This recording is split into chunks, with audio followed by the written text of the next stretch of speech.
हम इंसानों की लाइफ साइकिल का दूसरा छोर होता है जन्म। कुदरत इस प्रोसेस को लाखों सालों से निखारती आई है और हमें जन्म लेने में सिर्फ 40 हफ्ते लगते हैं। मां के गर्भ में कुछ सेल्स में जीवन पनपना शुरू होता है और इस जादू का केंद्र है इंसान का दिमाग।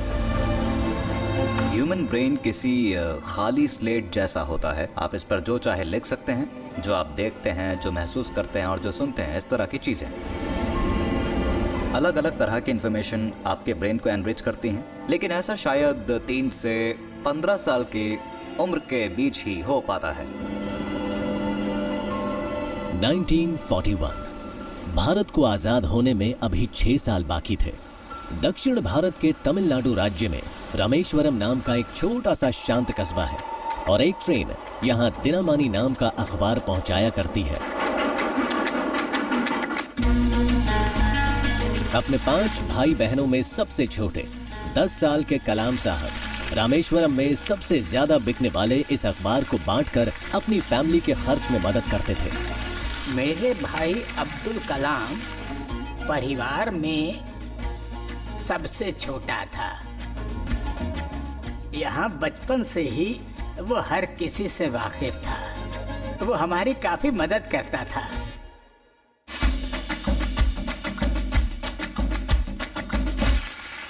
मेरा भाई एजेंट था और दिनमणि पेपर बेचता था। वो लोगों के घर अखबारें पहुंचाता, फिर घर आकर नहाता, नाश्ता करता और दूसरे कामों में लग जाता। वो काफी फुर्तीला था।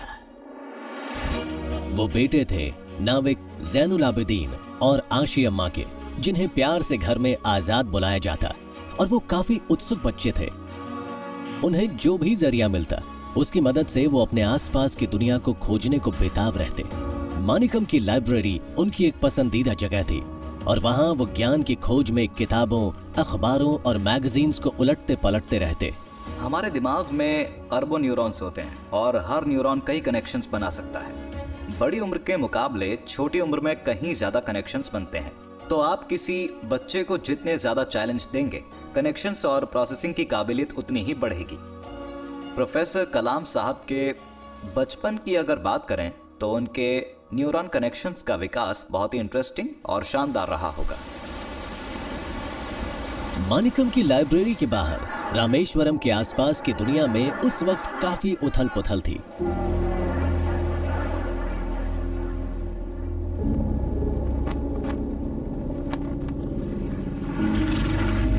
सेकेंड वर्ल्ड वॉर यूरोप को तबाह करने के बाद एशिया की तरफ बढ़ रही थी।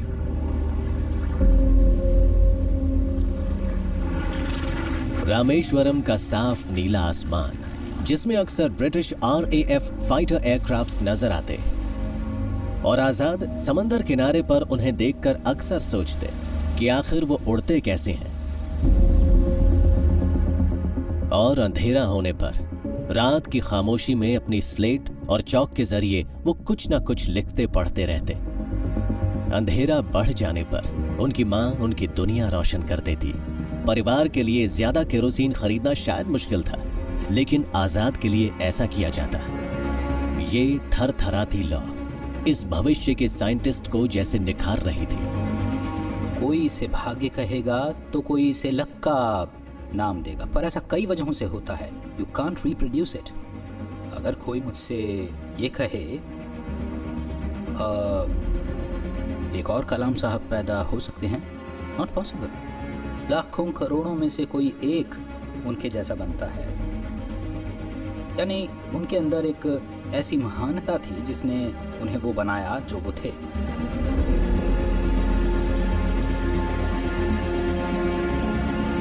सुबह के साथ ही कुछ नया सीखने की संभावना जागने लगी।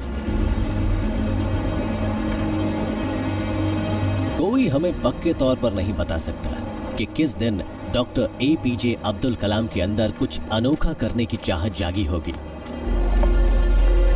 कोई ये नहीं बता सकता कि क्या नक्षत्रों ने खुद अपने आप को इस इवेंट के लिए ढाला था, कि क्या सूरज ने एक ड्रीमर के लिए बंगाल की खाड़ी को कुछ ज्यादा ही रोशनी बख्श दी।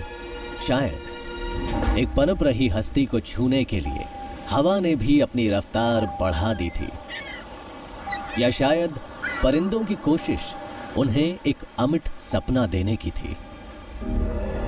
इसका जवाब हमें खुद कलाम साहब के अल्फाजों से मिलता है,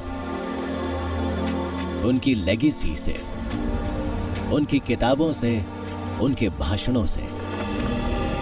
जब मैं सिर्फ 10 साल की उम्र का था तब सेकेंड वर्ल्ड वॉर चल रही थी। मेरे एक टीचर थे, शिवा सुब्रमण्यम अय्यर।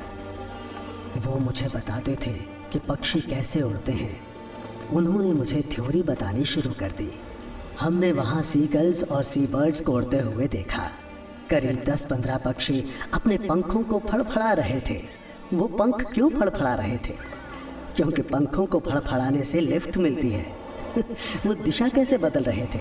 किसी पक्षी के लिए लोकोमोटिव फोर्स क्या होती है? लोकोमोटिव फोर्स होती है लाइफ। तो 15 मिनट में ही गुरुजी ने मुझे समझा दिया कि पक्षी कैसे उड़ते हैं। उस दिन मेरे टीचर ने मुझे ये बताया कि जीवन का लक्ष्य क्या होना चाहिए। वो होना चाहिए फ्लाइट से जुड़ा हुआ। कई बार इमेजिनेटिवनेस रोज रोज की एक्टिविटीज पर निर्भर होती है। लोग क्या पढ़ते हैं, जीवन में क्या देखते हैं, इसी से बनती है डेज रेसिड्यू नाम की चीज, और उसी से बनते हैं सपने। अगर कोई शख्स किसी चीज के बारे में बार बार सोचेगा तो अक्सर उसके सपने भी देखेगा, और जितने सपने देखेगा उतना ज्यादा उसके बारे में सोचेगा, और वो उस पर जितना ज्यादा काम करेगा वो चीज मुमकिन हो जाएगी। जो ड्रीम है वो कहाँ से ट्रेन होके आ रही है? ब्रेन एक कलेक्टिव फॉर्म में काम करता है। जो राइट साइड का हेमिस्फीयर है वो हमें विजुअलाइजेशन की पावर देता है। जो हमारा ऑक्सीपिटल लोब एरिया है और जो हमारे प्रीफ्रंटल लोब एरिया है, ये दोनों पूरी तरह उसमें इन्वॉल्व होते हैं। जब भी कोई चीज़ ऐसे हमारे जहन में बैठ जाती है तो ब्रेन के ऑक्सीपिटल लोब एरियाज में लगातार उन चीज़ों को हम देखने लगे। पूरे न्यूरॉन्स फायर होने लगते हैं, हमेशा उसी चीज़ को ढूंढते हैं जिसका आपने सपना देखा है। ये जो प्लास्टिसिटी है ब्रेन की, ये थॉट उन न्यूरॉन्स के अंदर फिट हो गई कि ये हो सकता है, और जो न्यूरोकेमिकल्स हैं वो उस लैंग्वेज से ट्रेंड हो गए। पूरी लाइफ टाइम वो न्यूरॉन्स जो इनिशियली ट्रेंड हुए न्यूरॉन्स हैं इतना ब्यूटीफुली काम करते हैं कि वो आपको फिर सोने नहीं देते। फ्लाइट के कॉन्सेप्ट ने और एक सीगल के पंखों की फड़फड़ाहट की एक टीचर की व्याख्या ने भारत के मिसाइल मैन, आम लोगों के राष्ट्रपति, एक बिलवड टीचर और भारत के यूथ आइकॉन को रच दिया, और जन्म हुआ एक ड्रीमर का। और यहां से आजाद की जिंदगी की असली उड़ान शुरू हुई। मेरी जिंदगी की इच्छा है उड़ना, ऊंचाई ऊंचाई और ऊंचाई तक। यही मकसद था कलाम साहब की जिंदगी का।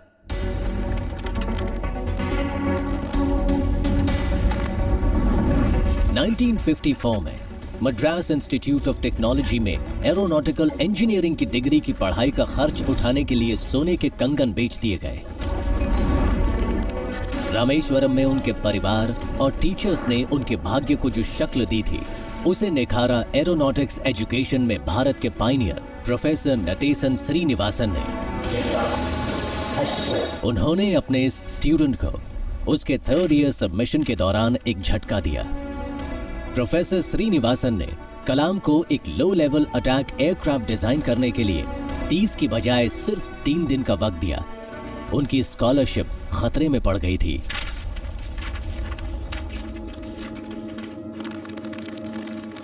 कलाम साहब ने एक बात मुझे बड़े साफ तौर पर बताई, बिना गुरु के आप जीवन में एक हद से आगे नहीं बढ़ सकते।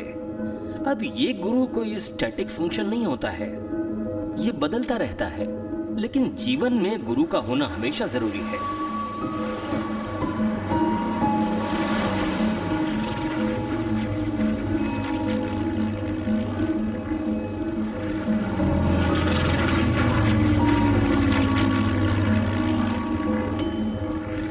जैसे जैसे वो आगे बढ़ते गए तो चाहे MIT में उनके टीचर प्रोफेसर श्रीनिवासन हो,